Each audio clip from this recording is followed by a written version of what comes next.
Tonight, you might sleep in a hotel room for the first time. You will lie down, you will close your eyes, and half your brain will refuse to rest.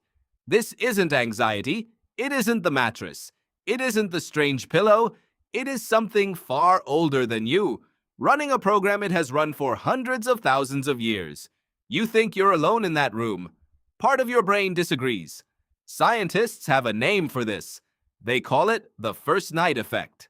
For decades, sleep researchers noticed something strange in their labs. People sleeping in an unfamiliar bed, hooked up to brain monitors, showed worse sleep on their very first night. Less deep sleep, more frequent waking. It happened every time with almost every subject, no matter how tired they were. For a long time, nobody could explain why one hemisphere of the brain seemed to stay more alert than the other. Then, in 2016, a team at Brown University led by neuroscientist Yuka Sasaki found the answer. Using brain scans, they discovered that during a first night in a new place, the left hemisphere of the brain stays significantly more active than the right, even during deep sleep. Not slightly more active. Measurably, consistently more alert. It behaves less like a sleeping brain and more like a night watchman.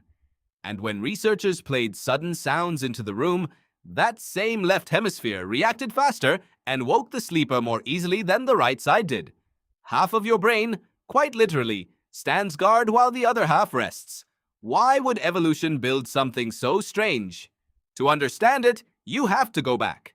Not centuries, hundreds of thousands of years.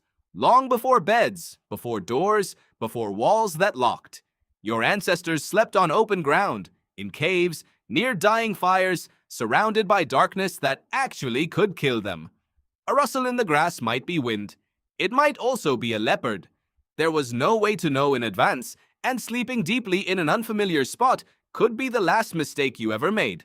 So the brain adapted. Some animals solved this problem with something called unihemispheric sleep, where one half of the brain sleeps while the other stays fully awake. Dolphins do this.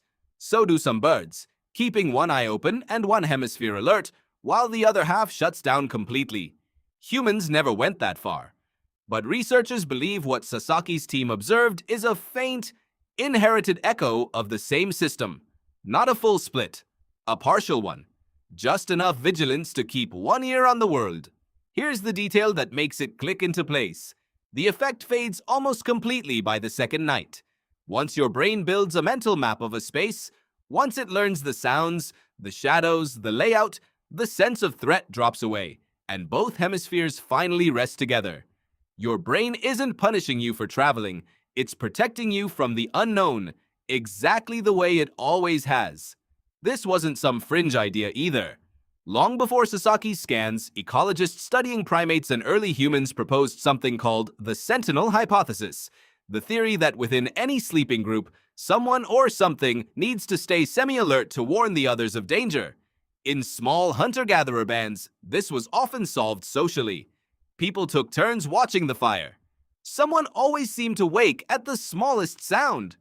But what if the sentinel wasn't only a person? What if it was also a mechanism, built directly into a single sleeping brain, activated specifically by unfamiliar surroundings? That would explain something else too. Have you ever noticed that you sleep worse the first night of a trip, but by the fourth or fifth night in the same hotel, you're sleeping just fine? Your brain isn't adjusting to jet lag. In many cases, it has already adjusted to something else entirely. It has finished mapping the room. There's a second piece to this puzzle, and it comes from sleep researcher Matthew Walker, who has spent years studying how the brain processes safety while unconscious. Walker's work shows that sleep depth is not fixed. It shifts based on how safe an environment is perceived to be, and that perception is calculated largely outside of conscious awareness. You don't decide to sleep lightly in a new place. Your brain decides for you, before you're even aware there's a decision being made. Think about what that means. Somewhere underneath your conscious mind, a very old system is constantly asking one question. Is this place known, or is this place new? And if the answer is new, it quietly raises your alertness, dims your deepest sleep stages, and keeps a thin thread of awareness running through the night. You don't get a vote. Now think about how strange this looks from the outside. A grown adult, sleeping in a perfectly safe, climate-controlled hotel room with a locked door and a working alarm system, and still, some ancient part of the mind treats it the way it once treated a strange forest clearing. The furniture.